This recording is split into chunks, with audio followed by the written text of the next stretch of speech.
고맙습니다. 에스겔 36장 말씀 두 번째 시간입니다. 25절 말씀 읽고 나누며 시작을 할게요. 맑은 물을 너희에게 뿌려서 너희를 정결하게 하되 곧 너희 모든 더러운 곳에서와 모든 우상 숭배에서 너희를 정결하게 할 것이며 또 새 영을 너희 속에 두고 새 마음을 너희에게 주되 너희 육신에서 굳은 마음을 제거하고 부드러운 마음을 줄 것이며 성령의 은혜를 받으라 라는 제목으로 말씀을 나누도록 하겠습니다.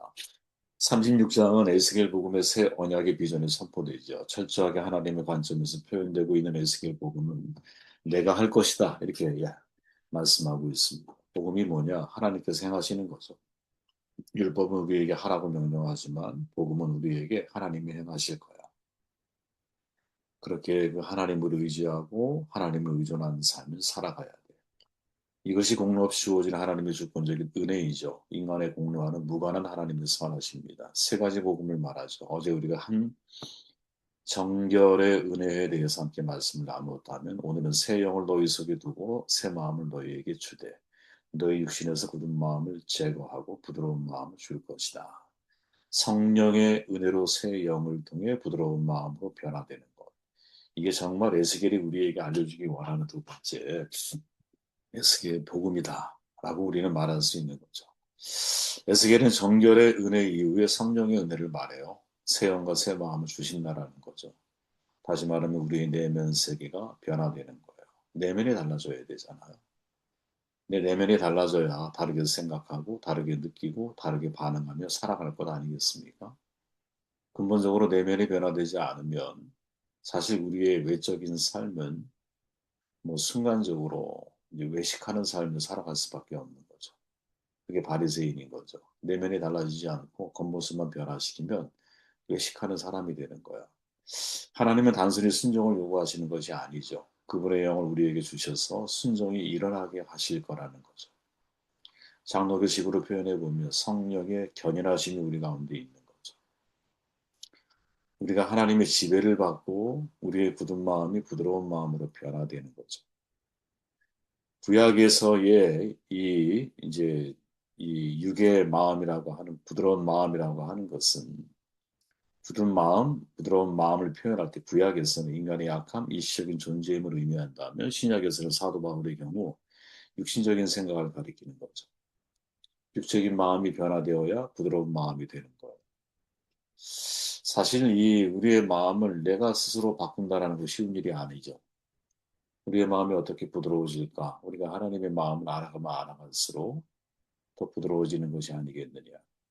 성령이 내 안에 정말 부드러운 마음을 주셔야, 굳은 마음, 묵은 땅을 기경해 주셔야, 그래야 진짜 마음이 부드러워지는 것이 아닐까. 정결함을 받은 다음에 깨끗하게 빈 마음에 성령이 임하시는 거죠. 베드로가 말하잖아요. 베드로가 가로되 너희가 회개하여 각각 예수 그리스도의 이름으로 세례를 받고 죄사함을 얻으라. 그리하면 성령을 선물로 받으리니. 회개는 죄사함으로 이어지고 죄사함은 정결함으로 연결되어지죠.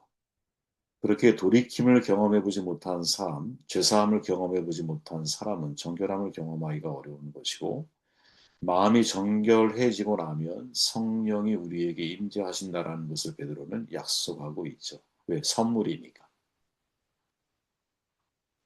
여러분 선물이라고 하는 것은 주도권이 나에게 있는 게 아니잖아요. 하나님에게 있는 거죠. 우리는 단지 하나님께 성령의 충만함에 대해서 간구하는 거죠. 성령의 임재를 사모하는 거죠. 그러면 하나님이 하나님의 때에 카이로스, 우리에게 성령을 주시는 거죠. 하나님의 은사도 마찬가지죠. 돈 주고 사는 게 아니잖아요. 한 분 성령께서 우리에게 각각 각자에게 맞는 또 혹은 각자에게 공동체의 덕을 위해서 섬길 수 있는 서번트 리더십으로 그 리더십의 한 덕목으로 우리에게 성령의 은사를 더하여 주시는 거죠. 그래서 그거는 나를 위한 것이기도 하지만 궁극적으로는 공동체의 유익을 위해서 하나님이 우리에게 주신 거죠. 중요한 건 뭐냐? 우리의 마음이 정결한 은혜에 머물러 있을 때 성령을 선물로 받을 확률이 대단히 높아진다는 거죠. 매일매일 우리의 마음에 그릇을 비워내야 죄를 비우고 또 나의 욕심을 비우고 나아가 나의 자아를 비우게 되면 케노시스, 비운 바로 그 자리에 성령이 임재하셔서 우리를 채워주시는 거죠. 저와 여러분들이 이 은혜를 늘 사모해야 하지 않을까. 사실 인간의 마음은 여러분 굉장히 강하고 고집스럽죠. 저도 많은 사람들을 만나지만 다 제 잘난 맛에 사는 것 같아요. 저도 물론 다른 사람이 볼 때 그렇게 비춰질 수 있겠죠. 그중에 자아가 강한 사람이 있잖아요. 자아가 강할수록 부딪힘이 많은 거거든요. 어디 가나 사람들과 부딪혀요. 자아가 강하기 때문이죠. 내가 조금 손해보면 되거든요. 근데 손해보려고 하지 않아. 머리를 계산해서 내가 반드시 이겨야 되고 내 것을 취하고 싶어요. 왜 굳이 그렇게 살아야 될까요? 지나가는 인생길에서 우리의 마음이 좀 편하고 기쁘고 즐겁고 모두가 행복한 길을 선택하면 참 좋을 것 같은데 한번 싸우면 악착같이 내가 이겨야 되고 내 주장을 해야 되고 그래야 내 마음이 편안해진다고 사람들은 착각을 해요. 그러나 절대 그렇지 않죠. 맞은 사람은 여러분 발 뻗고 자도 때린 사람은 여러분 발 뻗고 잘 수가 없는 거거든요. 죄인은 여러분 쫓아오는 사람이 없어 도망가야 됩니다. 때린 사람은요 뭐 이미 자기 자신이 잘못했다라는 사실을 알거든요. 때릴 때는 쾌감이 있을지 몰라. 물론 뭐 정신적인 문제가 있거나 사회 부적응자라든지 소시오패스, 사이코패스라면 때릴 때 쾌감을 느끼는 사람에겐 다른 문제이겠지만 정상적인 사람이라면 사실 관계를 내가 깨뜨리고 나서 마음이 편안하게 잠을 잘 수 있는 사람은 없다는 거죠. 왜 우리가 화평케 하는 자가 되어야 될까? 평화가 깨지면 내 마음이 불안하기 때문에 그래요. 마음이 불안하면 여러분 지옥이 시작이 되는 거예요. 지옥의 문이 열려요. 여러분 모든 것을 가진 사람이 공황장애에 빠졌다고 생각해 보세요. 살아있는데 죽음을 경험하는 거거든요. 공포심이 나를 사로잡아 오는 거거든요. 저는 물론 공황장애 이런 거 겪어보지 않았지만 그걸 뭐라 그러죠? 어느 순간 제가 비행기 탈 때 한두 번, 한 번, 두 번 제가 그런 경험을 했던 것 같아요. 밀폐공포증이라고 그러잖아요. 아주 좁은 공간에 비행기 사이드 창가 쪽에 이렇게 앉았는데 갑자기 숨이 이렇게 탁 막히는 거예요. 예전에 네팔 갈 때의 그 기억이 머리에 잠재되어 있었나 봐요. 그래서 제가 다른 분한테 부탁을 했어요. 안내하는 분한테 스튜어디스. 제가 자리 혹시 바꿀 때가 있나. 이렇게 중앙 가운데 복도 쪽으로다가 자리를 바꿔서 여행을 마무리했는데 그때 그 기억이 지금도 생생해요. 죽을 것 같은 그런 느낌이 순간적으로 막 이렇게 밀려오는 한 번도 제가 그런 적이 없는데 그런 경험을 하고 나니까 이게 공황장애에 걸린 사람들은 이런 마음이겠구나 이런 생각이 들더라고요. 왜 우리가 져주지 못할까요? 왜 우리가 부드러운 마음으로 사람을 대하지 못할까요? 사실 그 내면 안에 교만함이 있기 때문인 거죠. 교만함. 이 교만함이 깨져야 되거든요. 그래야 성령이 임재하시죠. 사실 문제를 일으키는 대부분의 사람들을 보면 자기 주장이 강하잖아. 자기 주장이 강하다라고 하는 것은 자아가 강한 것이고, 자아가 강하다고 하는 것은 결국 하나님보다 내가 살아있는 거죠. 내 안에 성령이 사는 게 아니라 하나님이 사시는 거지. 아니, 자기가 사는 거지. 1903년 원산 대부흥을 이끌었던 분이 하디 선교사잖아요. 캐나다 명문 토론토 의과대 졸업생이거든요. 한국에 선교로 왔을 때 내적 자부심이 대단했어요. 왜? 내가 명문대 의대생이잖아. 근데 한국에 선교하러 왔어. 그렇게 한국 사람을 대하는 거죠. 자연히 그의 태도 속에 교만이 묻어 있었어요. 한국 사람들은 무시했죠. 사역의 열매가 맺혀지질 않아. 원산과 강원도를 왔다 갔다 선교하던 중에 첫째 아이가 죽어요. 10년 후에 둘째 아이가 죽어. 여러분 사람이 이런 특히 이제 우리나라의 경우는 미국 같은 경우는 부부가 서로 사별을 경험할 때 가장 스트레스를 많이 받는데, 근데 한국의 경우는 부모가 자녀를 잃었을 때 스트레스가 가장 크대요. 그런데 한국에 살고 있으니, 그것도 한국에서 첫째 아이가 죽고, 둘째 아이가 죽고 나면, 얼마나 그 마음이 절망적일까. 그죠?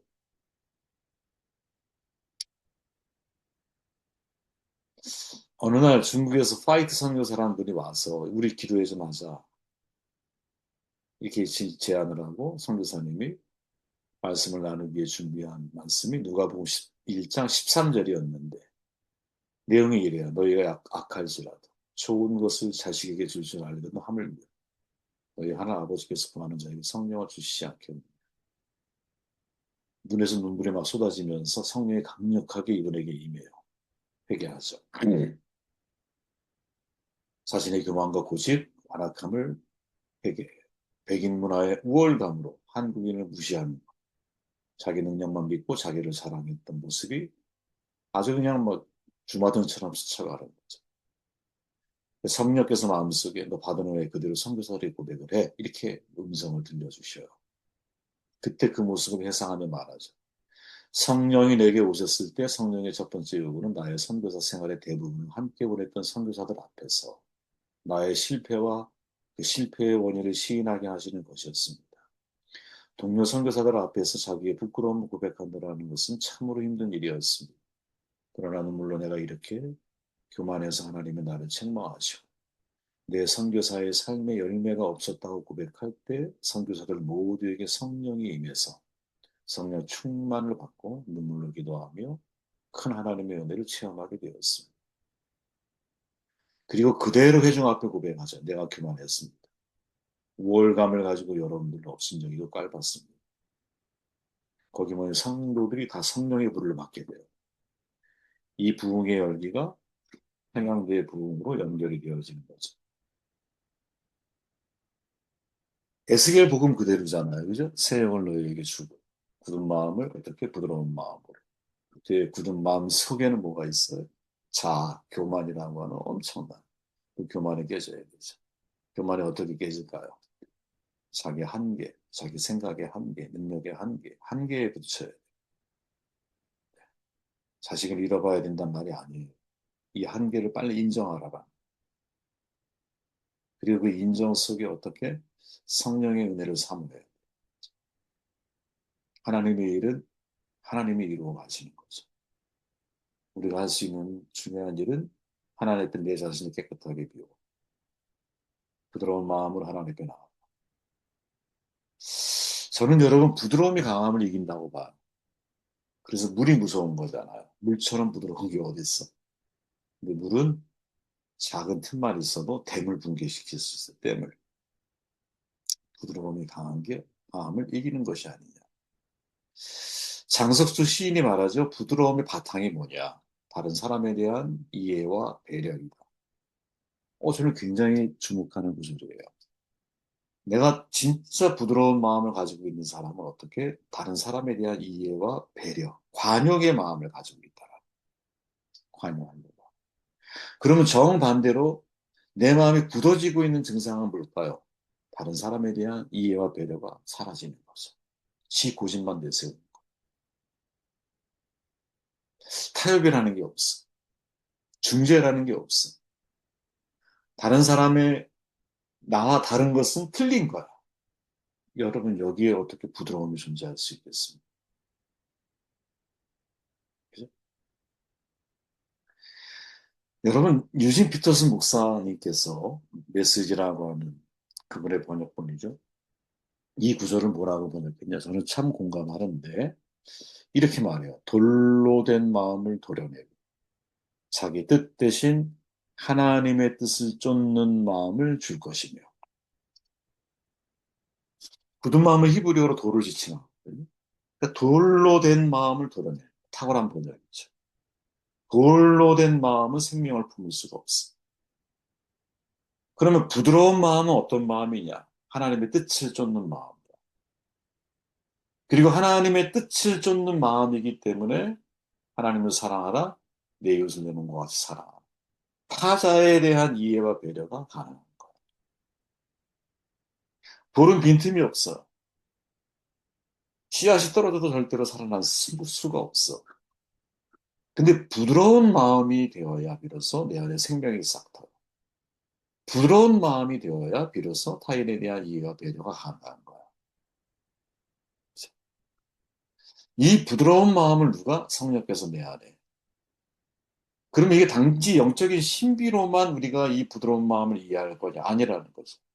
요즘 피터스의 목사의 지적처럼 내 뜻 대신 하나님의 뜻을 쫓으려고 하는 마음을 내가 계속 갖기 시작할 때 실은 우리의 마음이 부드러운 마음으로 변화되는 거죠. 우리가 대화를 나누다가 마지막 결론은 뭐가 되어야 됩니까? 하나님의 뜻입니다. 그리고 그 뜻을 쫓을 마음을 내가 가지고 있는 이 질문을 스스로에게 던지고 스스로 그 질문에 대한 답을 찾아가는 저와 여러분들이 되시길 바랍니다.